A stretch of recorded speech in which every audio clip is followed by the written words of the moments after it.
This is Season 3 of The Score, the Team Roping Journal's regular podcast, where the team roping world talks.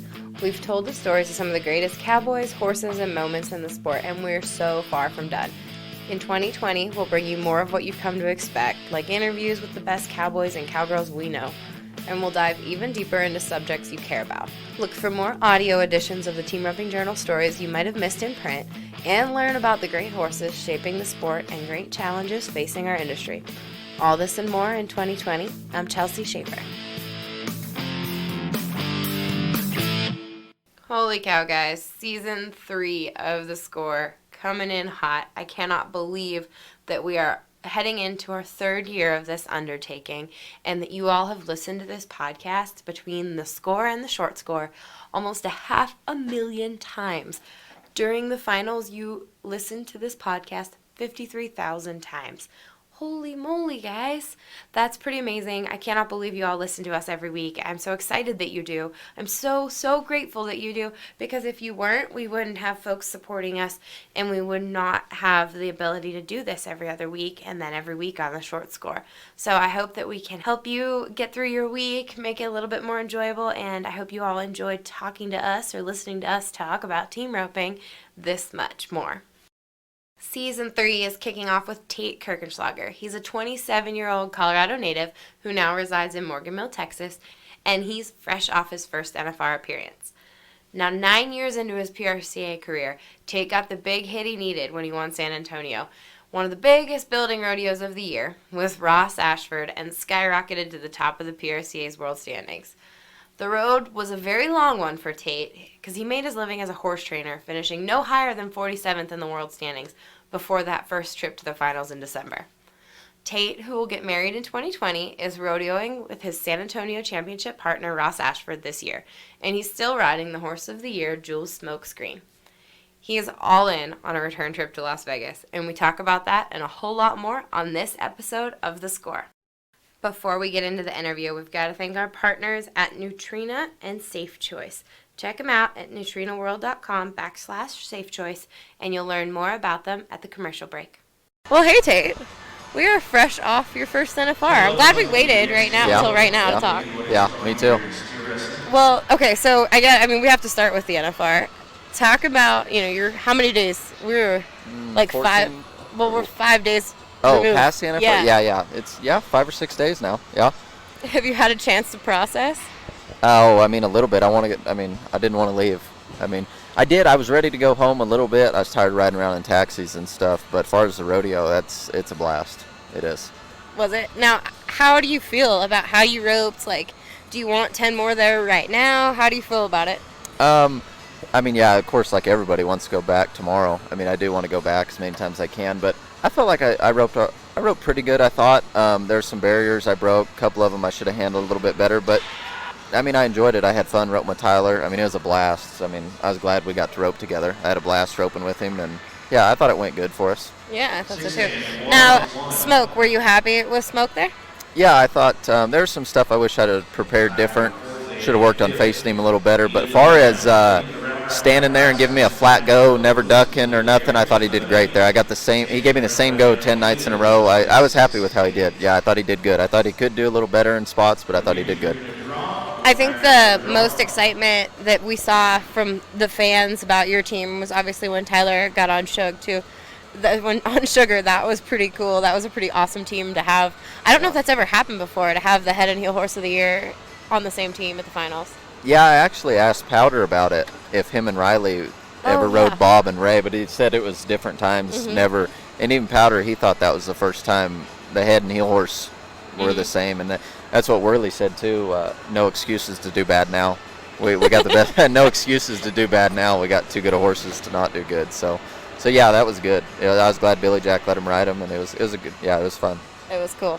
Now, okay, so let's start back before your very first NFR. Your first year in the PRCA was 2010? A while ago. Maybe, 10 or 11. Maybe 11. Yeah, 11, I think, yep. 11. Okay, so talk about the journey to this point. What were you doing? How did it get to this point? It was a long?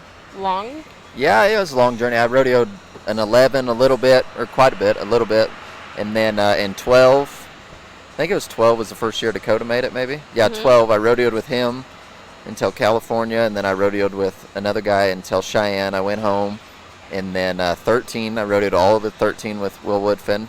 We just missed it by 10 or 12,000, like everybody does that miss it. Did you guys win the wildfire? No, he won it with Bubba. Bucklew, yeah. Gotcha. Yeah, and then 13 I rodeoed all year. I rodeoed the winter to 14. I didn't do any good, and then really I didn't rodeo. I'd go to the winter rodeos, but I didn't really rodeo again until 18, really. No, it'd been 17, 18 right there. I rodeoed and then made it in 19. Yeah, so it, but right there in between, I guess you could say 13 and 17, my old horse went down. I never really had a horse, and then Smoke come along, and then I took off rodeoing in 17 or 18, yeah. What were you doing in the time that you weren't rodeoing? There was a guy that had a covered arena in Morgan Mill, Texas, and it worked out kind of good when I kind of, into 13 or 14, he bought it, and I went to work for him just training horses. I just rode horses, trained horses, traded some cows, jacked around, just played around, made some horses. It was good. That, I mean, if it wasn't for that place, I wouldn't have been able to make that horse, and so yeah, that just roped, I guess. Gotcha. Now, were you raised in Yuma with Dakota? Tell me what was it like when you were a kid? So I was raised in Yuma my whole life. He was just raised in Kersey until he was like 13 or 14. He moved to Texas, and then, but me and Trevor grew up right there in Yuma our whole life. It was good. I mean, we had every opportunity. You know, we get home from school 3 o'clock, and Dad would always have horses saddled and stuff. So I mean, we roped quite a bit. I mean, a lot. Yeah, it was nice. I liked it. It was good. Did your parents both rope? Yeah, Dad always roped. Mom did. She kind of quit when we were young, but Dad, he roped with us all through high school until we graduated. Did you junior rodeo a bunch, or? Oh yeah, we junior rodeoed, high school rodeoed, amateur rodeoed in Nebraska. I mean, they didn't have a junior rodeo without us. We went to them all. Yeah. So what did you win in the junior? Were you just killer in the junior rodeos? No, not really. I did better in like the freaking flag race and stuff like that than I did in the rope and stuff. But we roped calves, bro. We did every event, everything we could. But are there barrel racing and pole bending pictures? Yeah, we did that. Yeah, we did that. Mom made us do that. We did that until we couldn't do it anymore. But yeah, we did it all. We did it all. That's awesome. So what was your dad like as far as in the practice pen? What were your mom and dad like? Mom never come to the practice pen. She didn't like coming to the practice pen. Dad was strict. I mean, it was by the book, and Dad was strict. I mean, we dang sure got our fair shares of ass chewings. I mean, Dad was strict, but it paid off. Like, you know, it was good. I like that he was that strict now. I mean, then it kind of sucked, but now it paid off because, you know, he never let us just go practice without a purpose. It didn't matter if we were 10 years old or 16 years old. We had to practice with a purpose, and now I see why. Like, now it makes us to where we know, like, I feel like now I know how to practice from that. So it was good. Like, the practices, they were strict. I mean, it was intense practice. There wasn't much just, hey, let's go rope for fun. It was intense practices, but it was good. I was glad it was that way. What were you particularly bad at, or what was something that you got in trouble for a lot, or what was one of his pet peeves? When I wanted to learn how to reach, I wanted to start learning how to reach, and boy, he hated that. He would not let me do that. He hated it, and right there and then when I kind of did learn how to reach, and he was fine with me reaching if I'd catch. He didn't want to. He hated us missing practicing. Like, he did not want us to miss practicing. So when I was learning how to reach, boy, that was a fight for a while. It took about 6 or 8 months, and then when I got to where I could reach a little bit and catch him, then he was kind of okay with it. But he didn't like us missing. He didn't want us missing. How old were you when you were learning how to reach? Oh, I don't know. I'm still learning how to reach. I don't think I reach very good. I don't think I reach very good now. I should have started earlier. Probably 15, right around 15 or 16, right in there. I was trying to learn how to throw two coils like everybody does, right in there. So did they have to push you to get out and ride a lot, or how driven were you yourself as a kid? I didn't think they had to push us a lot. Like, we always enjoyed roping. We always wanted to rope. I mean, don't get me wrong. They always had our horses ready to go for us. We always wanted to rope. And then I would say we were driven, but I would say it really hit me around, honestly, when I'm 27 now, probably right around 22 is when it really hit me. Like, so from 18 to 22, I just, I roped and rodeoed, jacked around or whatever. And then about 22, it was like, if you're going to do it, we got to be a full-time deal. And that's when I worked for Gerald. So that's when the driven part set in, like 10 or 12 horses to ride, like treat it like a business. We got to get up, we got to get it done. Like, So I would say the driven part didn't set in until 20. I got tired of losing. I mean, I think when we were young, it was easy. I mean, we won just like all the other little kids win. And then I got tired of losing when I was about 22, and that's when it set in to start working at it harder. What kind of horses were you on as a kid? Good ones, trainers? No, they had us great horses. We always had one or two really good horses to compete on, and then they always had us a couple practice horses, but our practice horses were pretty dang good. I mean, honestly, we were spoiled as kids. We had great horses. Our horses growing up were better than they should have been. We were spoiled as kids, yeah. We didn't have to ride very much shit. We were pretty we were pretty dang lucky growing up. Our horses were good, yeah. That's funny. I always just remember Dakota's stories of some of the stuff he got on back then. But you guys you're not brothers. No, we're not. So. Yeah, like it was opposite. I'm not gonna lie. His dad put him on some shit. Like he got the bad end of the straw there. Like we were spoiled. He had to ride some shit. Yeah, I will vouch. Yeah, I will. Yes, I will vouch for him there. He did have to ride some shit. Gotcha. Yeah. A little different. It was definitely different picture there, but. Awesome. So when did you? So you stayed in Colorado until how old, and then when did you move to Texas, and why? I graduated. I think I was 18, and then I just wanted to go to Texas to rope. I mean, growing up, pretty much from 15 to 18, all I heard about was Texas. I wanted to go down there. As soon as I graduated, I went down there. I did college for a semester. I didn't like it, and then. I mean, I stayed down there quite a bit. I'd come back to Colorado for a month or two, but I just always tried to stay. I mean, everything was down there you wanted to do. Mm-hmm. So, I mean, you could rope more, go to more rope-ins, be around the people that rope. So I tried to stay down there as much as I could. Gotcha. Now, who were some of your role models? Obviously, your dad had a big influence, but who else? When I was real young, I didn't know enough to really have a role model. I would say, like, when I started 16 to 18, like, really seeing what was going on, I really liked Turtle Powell, Chad Masters, guys like that. Like, I really liked the way they roped, and people like that I really like. I mean, I still, to this day, I think Chad Masters is the most underrated header in the PRCA. Yeah. I mean, I think he's the most underrated header.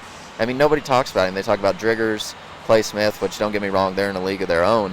But, I mean, Chad Masters is legit. And so, I mean, he's still the person I probably look up to nowadays. Well, Chad knows I would love to talk to him, but he doesn't like to answer his phone and do interviews. So, yeah, I believe that. In my defense, I can see that. One of the reasons we don't talk as much about Chad. I could see Chad being that way, yeah. Yeah, no. When we do get to talk to Chad, though, we get great stuff. Yeah, Chad, he's an interesting character. Yeah. He's something. Yeah, he is. Okay, so talk about training horses.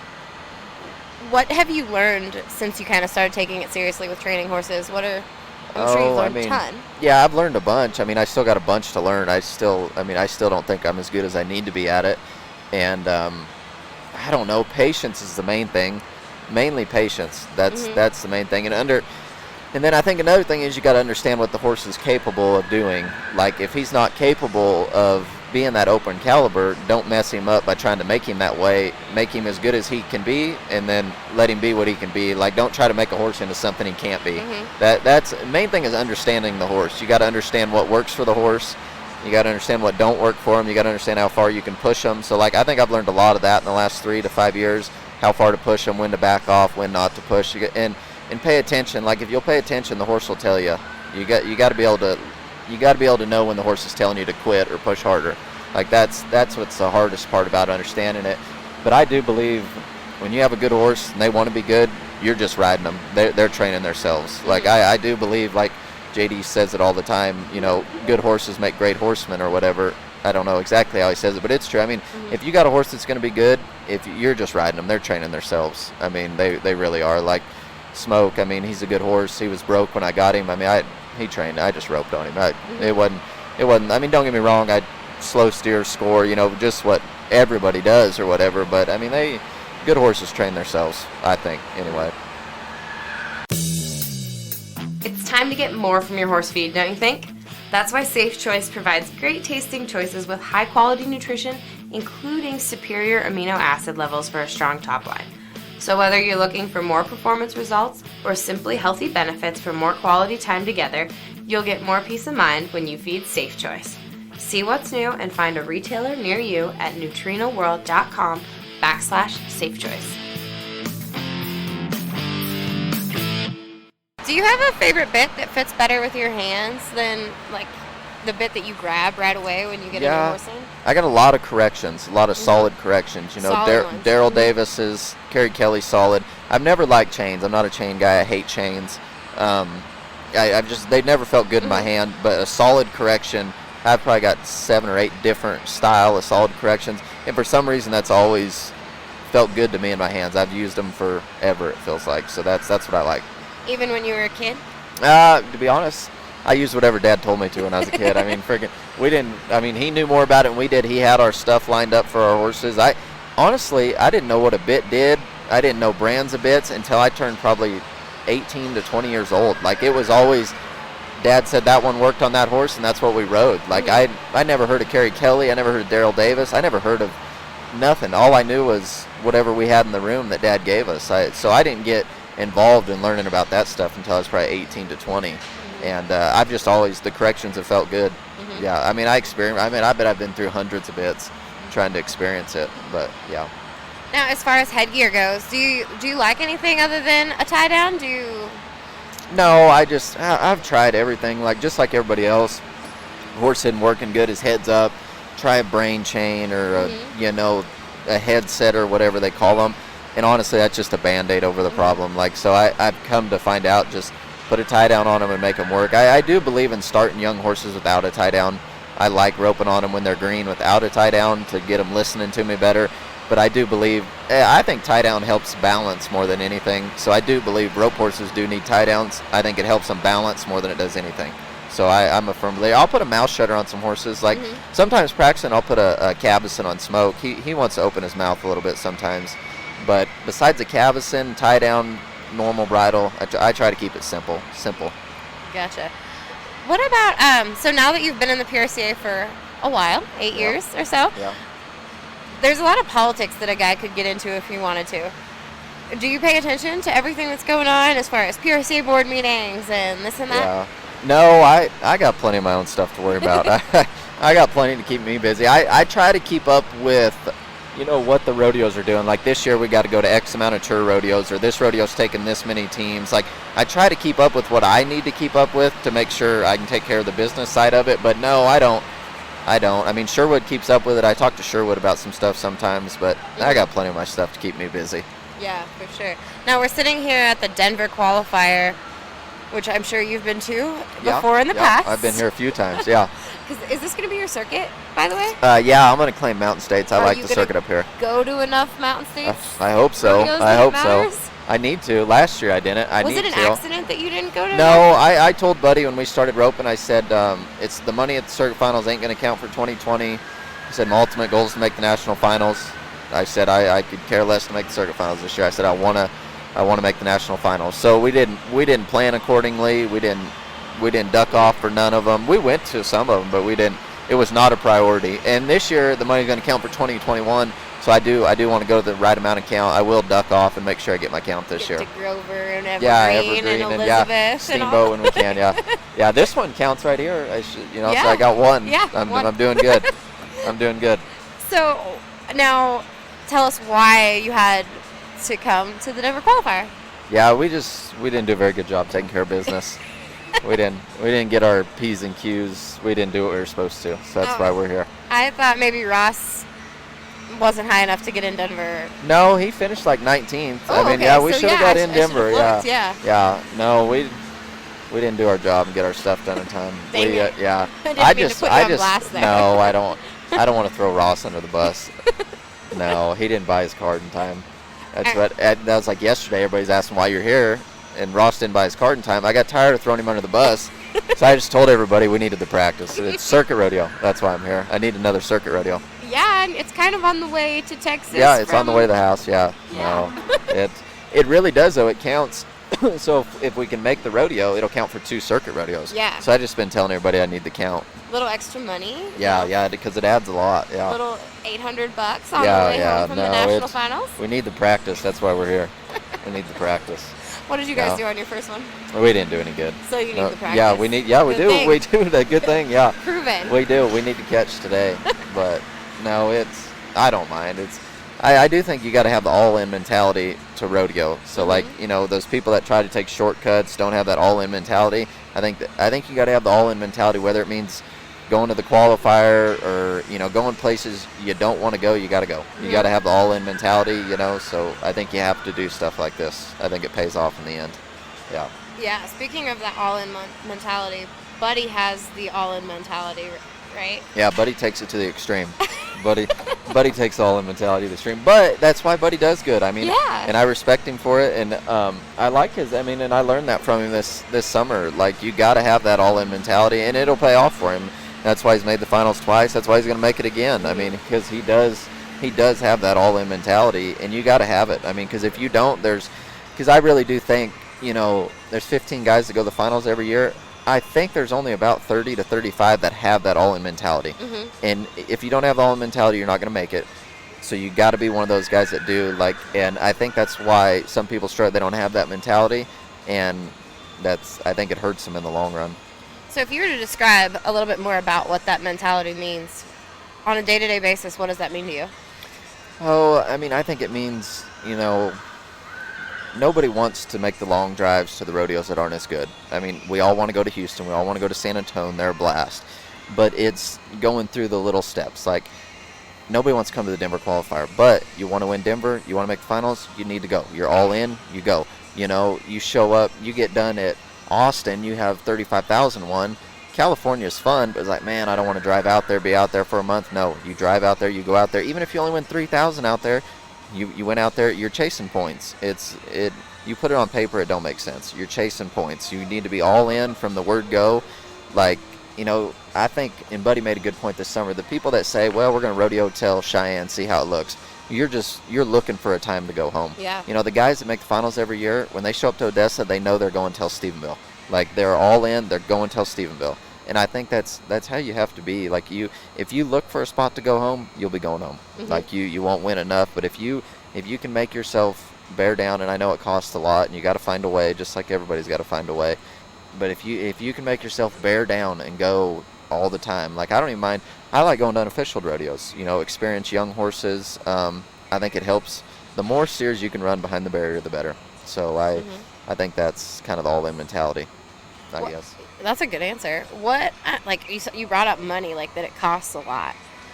What are, without saying anything that's too offensive, what are some of the things that you have had to do when you needed money to make it work? Man, it's just like, now I'm fortunate enough that deal in Morgan Mill, that indoor arena I worked at, was good. I trained horses.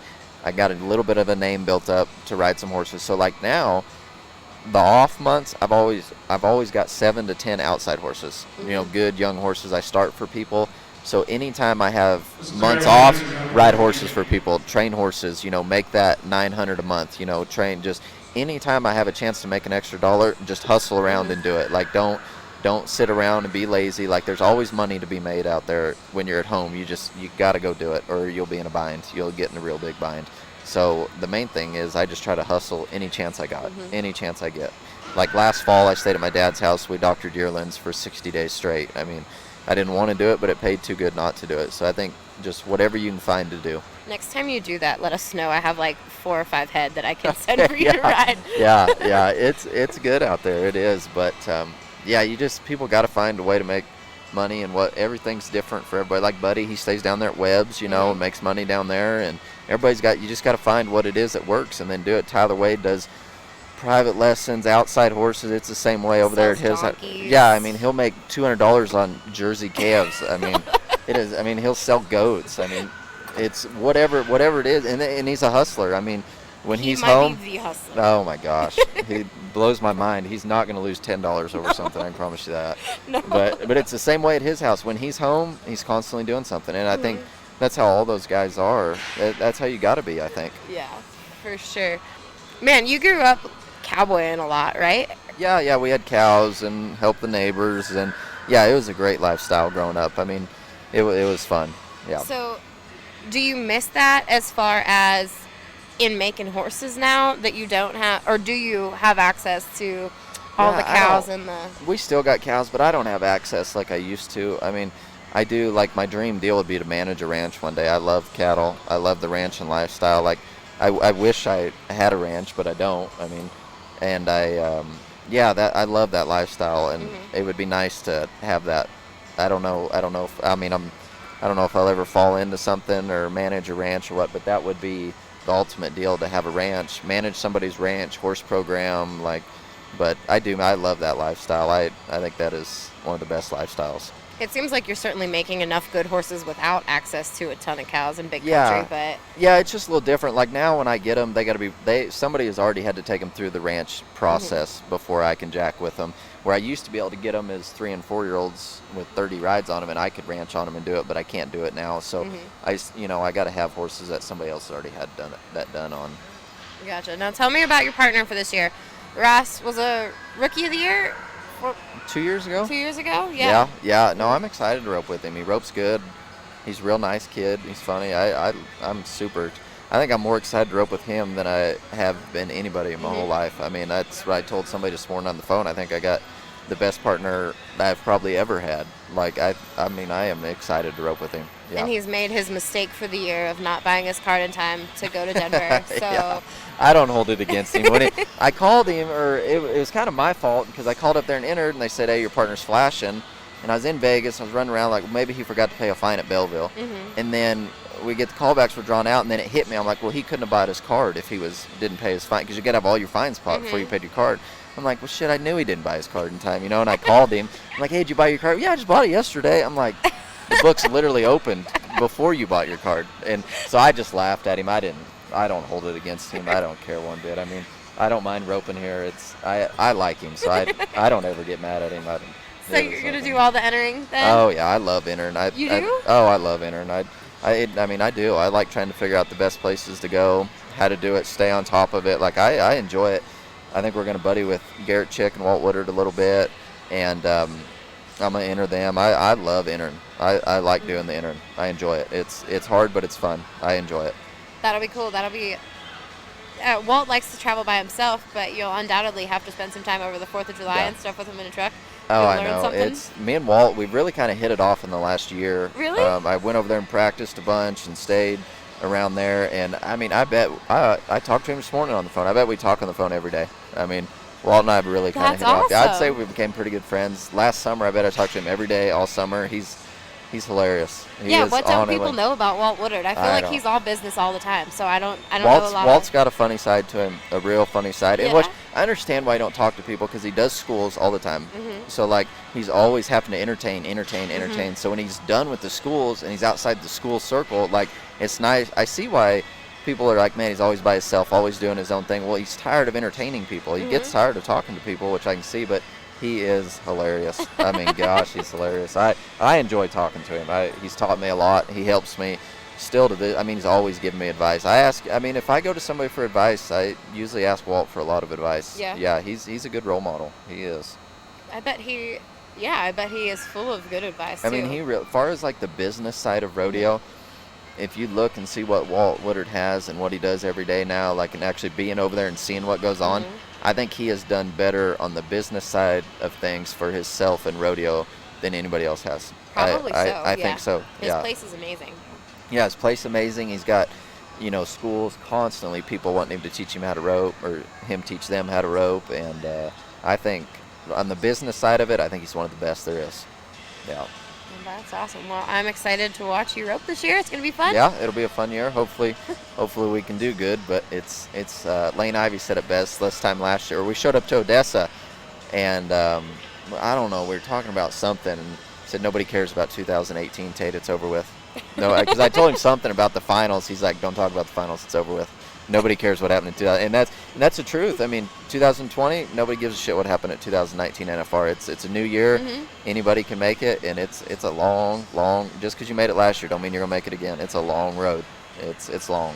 Lane Ivey with the sage advice. You are right. Yeah. He's an opinionated guy himself too. Yeah, he's a little different. He's the only person who sought me out to write the cheat sheet and wrote the cheat sheet himself. That I do. I don't know. I do like this little pre-go-round cheat sheet every day during the finals that says somebody's opinion. Yeah. He asked me to do it and then wrote it himself and sent it to me. That's never happened before. See, Ivy, he he will disagree with you just to have an argument when you're talking to him about stuff. Like, he's so opinionated.